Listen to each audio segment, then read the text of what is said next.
আসসালামু আলাইকুম প্রিয় দর্শকবৃন্দ। আজকের আমি দেখাচ্ছি যে কৃষকরা কীভাবে মাঠে তাদের ধান কাটে। এইভাবে তারা ধান কেটে গোছাকৃতি রাখে। এই যে সারিবদ্ধভাবে রাখছে, অনেক কষ্টের কাজ। এই রৌদ্রে একাই এই ধানগুলো তিনি কেটে ফেলছেন, তার নিজের জমির ধান। যেহেতু এখন লোক পাচ্ছে না, এই জন্য নিজেই কাজে লেগে গেছেন। এই কাজের মধ্যেও ওনার হাসির কমতি নেই। কষ্ট হচ্ছে, তারপরেও হাসির সহিত কাজ করে যাচ্ছেন।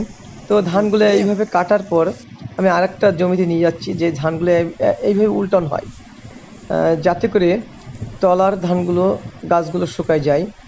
এই যে ইনিও একা কাজ করছেন, লোক নাই, একা একা সব কাজ করছেন। এরপরে আমি নিজেও কীভাবে ধান আঁটি বাঁধা হয়, এই যে কাটা ধানগুলো ইনি উল্টাবেন।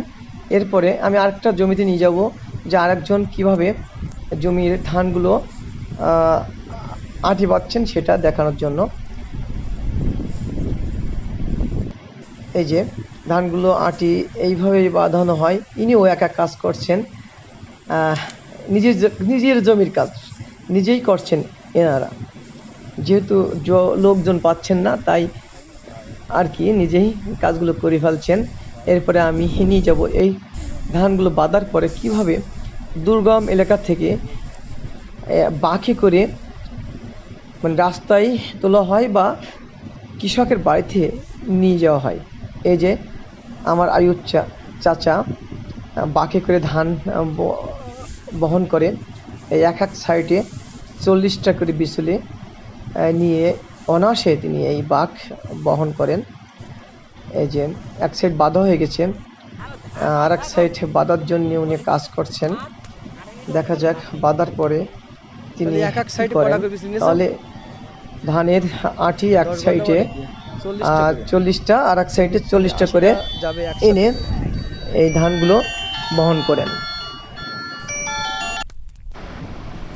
এই যে এইভাবে বাঁকে করে এই ধানগুলো কৃষকের বাড়িতে নিয়ে যান ইনারা।